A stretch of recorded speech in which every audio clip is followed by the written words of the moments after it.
Hi everyone, this is Deb and I am back with more content for our Eastmoreland charm quilt. And what I'm going to talk about today is the pattern accents, which you get for free on Kathy's website. You do not have to use these. It's strictly up to you, but it really does have cute little images that you could put on your house. I'm doing this now and going to upload it now before we begin to iron our houses down, because I think it's important for you, or at least it is for me, to plan ahead and know kind of what it is that you're going to do ahead of time, and how, you know, kind of get a basic idea of how you're going to decorate it so that you can have all those pieces ready and prepared before you get started. So that's what we're going to do. I'm going to talk to you about the how to do all this, so and some other options. You know me, I like options. So I have printed this onto, let me pull that off, onto muslin. I ironed the muslin onto freezer paper and then ran it through my printer.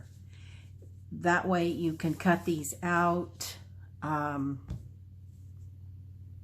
adhere them. You can either stitch them down, well, you will stitch them down, but she recommends putting the soft fuse on the back, which I have also done that, but I wanted to get, as I said, I wanted to give you options. So if you don't want to use the soft fuse, if you just want to stitch them down, an option would be the Soline glue stick, which looks like this.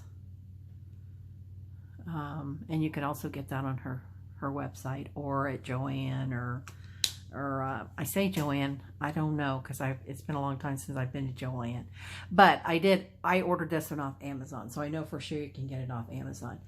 Or you could just use a regular glue stick. So that is what these look like if they are on muslin. Okay, so let's move on to this, which is these came in the charm pack, or not the charm pack, the layer cake. And these are the solid colors, which look kind of snowy. And as I had mentioned before, I'm going to use little snow drifts and things like that. And so I have put, these are the scraps that I had left over from when I trimmed little squares that I needed for the houses. And I have put soft fuse on the back, as you can see here. And so once I get these decorated, you'll notice that I don't have anything printed on them, because again, I'm going to show you an option. So you can either, you could put the soft fuse on the back. You could run that through your printer. Now, it needs to be an inkjet printer. It cannot be a laser printer or a printer that gets hot, because then, yeah, it's not going to go through. Not your adhesive, the soft fuse, or if you were to use freezer paper, it's not going to work if your printer gets hot, if it's that type. So it needs to be inkjet. She also mentions in her instructions that that it's not, it will wash out. So yeah, it will not be permanent and will wash out if laundered. So if you're planning to wash your piece, then you need to take that into consideration. Okay, now some of the things that, here are some of the options that I'm going to talk to you about, and that will be wait, before I do that, I also want to show you this. You can buy heavy duty freezer paper that is already cut, and you can see how thick that is. And ooh, did you hear that thunder? One side is shiny, which is the side that goes next to the back of the fabric, and then one side is not shiny, which is the way that you'll feed it into the, well, I can't tell you that because your printer, I don't know how your printer works. So, but anyway, it's called Cut Right heavy duty freezer paper, and I think that there are other brands out there. This just happens to be the one that that I have. It says it's 3 times thicker than ordinary freezer paper, and it really is. This is ordinary freezer paper, and this is the heavy duty. Ooh, I'm close to the camera there, sorry. So anyway, I wanted to tell you about that as well.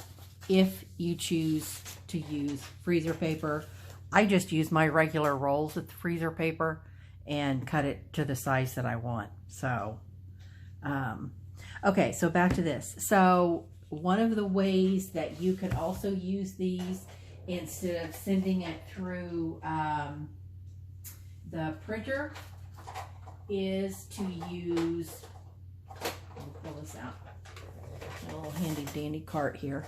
Okay, and that is to use stamps. So I recommend VersaFine, and it is permanent. It's a pigment ink. It dries immediately. It does very fine details. This is the color that this is onyx black. So they have other colors as well, and you know, they've got really cute, they've got one that's called rhubarb, which I've got, which I'll probably use. Actually, rhubarb I think is memento, but anyway, make sure that you have that you, if being permanent is important to you, make sure that it is a permanent ink. And then of course you would want to use some kind of stamps. And so I have just pulled out some stamps here to show you again, options and samples. So because mine is going to be Christmas based, I've got some Christmas ones here, but look at this one. Look how cute this one is. Let me pull this out like this. Well, that doesn't show very good. Let's do this one. Okay, so that one's better. Look how cute this Merry and Bright is. Let me pull that over here. With the little bulbs. Is that not the cutest thing ever? And then this one has got little ornaments and things. I just think this one's adorable. And so, you know, I'm not saying that I absolutely will use this one, but I'm going to play with it and see. I mean, look at this one that's got Santa on there, and you could have Santa flying over the houses. I happen to get this off of Amazon, and I am sorry I do not have that. It's been a relatively recent purchase though, and so I'm sure they still have it.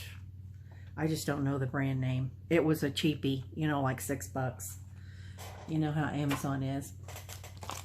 And then there's this one that are snowflakes, which, you know, you could do some snowflakes and put those on there. I thought those are really cute. So let's put those back in their little folder here. As I mentioned, I'm going to be doing mine in a not Christmas, but a winter, not necessarily, it probably will be Christmas, but for sure it'll be a winter theme. But if you weren't doing a winter theme, there's all other kinds of things you could do. Here's one that's got, see, here's a little tiny butterfly. See these little tiny words? Home sweet home. Wouldn't that be cute on there? Here's one that says family and friends, or happy moments. Here's another butterfly that could go on there. So because the houses are small, you want to have a relatively small stamp. You don't want to use anything too big. This happens to be a Cartabella stamp. They've got gorgeous paper and stamps. But this is just an example. See how small a happy moments is. You don't want anything real ginormous. Here's one that's got a little bee. If you were, if you were just gonna do, a non-holiday, there's a little hello that you could put on there. I have another hello that is on wood that was really cute. And this one has little hearts and little roses and flowers and things like that, which I thought that was cute. I love this stamp. Off on a bunny trail, sorry. If you were doing one that was not holiday, you could use flowers. Sorry about that noise. My husband is out in the garage doing his stuff, so playing with his toys.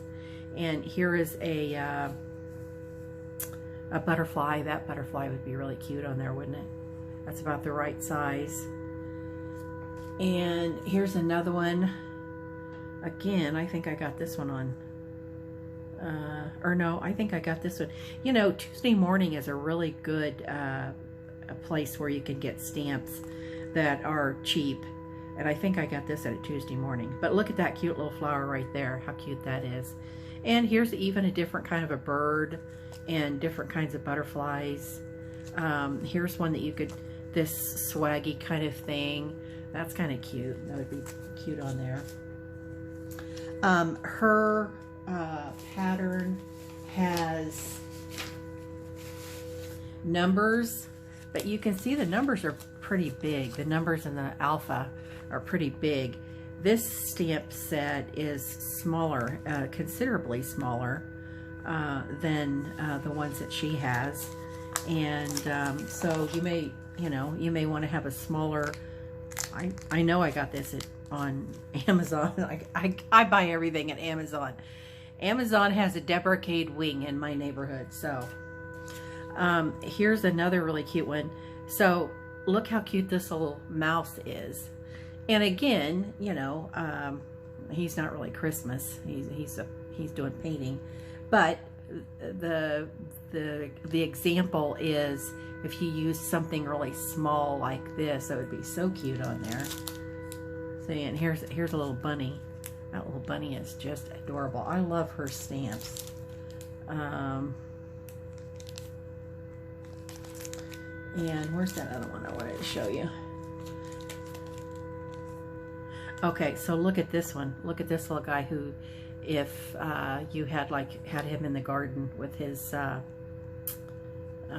dandelions, isn't he cute?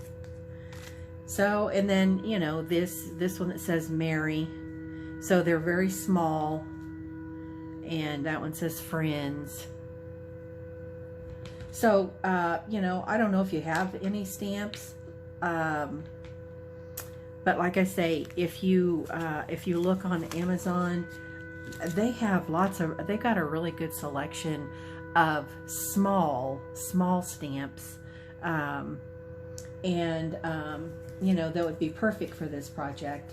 I just pulled out some of the ones that I had just to give you as an example. But you could just kind of look through there, and you certainly do not have to do that. But if that was something that interested you, then you could do that. So, and all it is, so for example, this one that says Mary, the backing, I've got the soft fuse on here.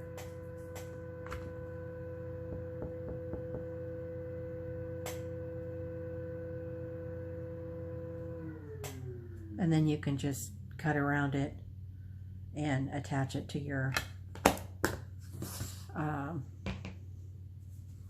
to one of your little houses, or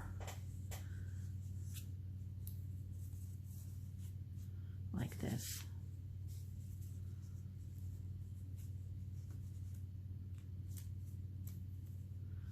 little Mary on there.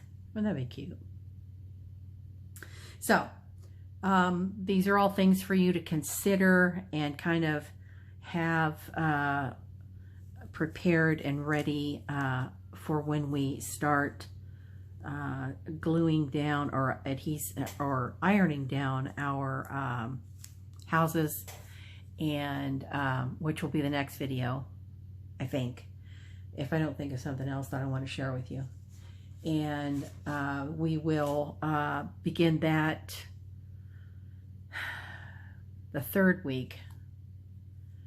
I am actually recording all these at once, kind of back to back, even though they're not going to be until weeks out, until I post them weeks out. I wish I could figure out how to schedule these on YouTube. I know how to do it on Facebook, but I don't know how to schedule it on YouTube. I'm not really savvy when it comes to YouTube, and but if I could do that, then, but as it is, I have to go ahead and upload them, and they just sit there.